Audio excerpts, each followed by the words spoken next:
Malheureusement, la situation continue de se dégrader depuis la semaine dernière, avec un taux d'incidence qui continue d'augmenter. On était à 357 pour 100 000 nouveaux cas hier sur le dernier chiffre disponible, et un retentissement sur l'hôpital qui se fait vraiment sentir, notamment sur la réanimation. On est à 28 patients hospitalisés pour Covid en réanimation sur nos 36 lits disponibles, et il y a bien sûr d'autres patients hospitalisés pour d'autres motifs.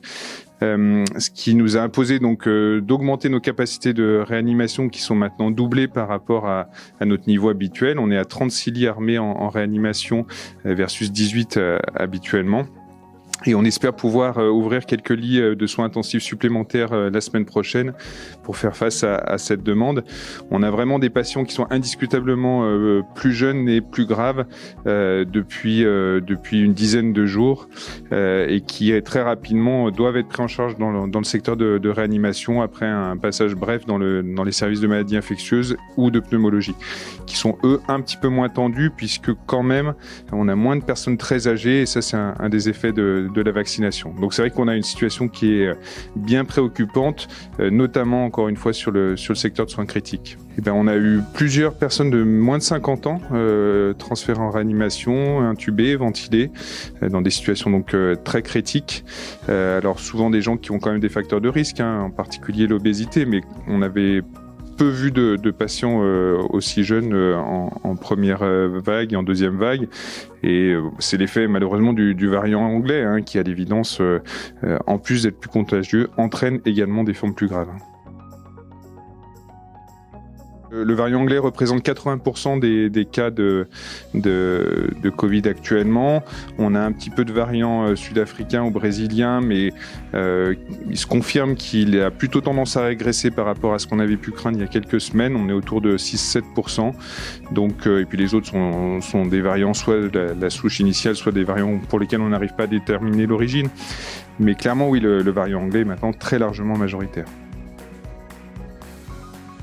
Alors la solution, c'est la vaccination, mais à court terme, la solution, c'est déjà tous de se protéger et d'être ultra vigilants sur les mesures de protection. Les rassemblements, notamment pendant ce week-end de Pâques, doivent être vraiment le plus limité possible en nombre. Absolument éviter les personnes à risque.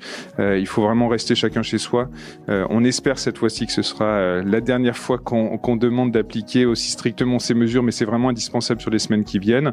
En attendant effectivement que la vaccination prenne le relais.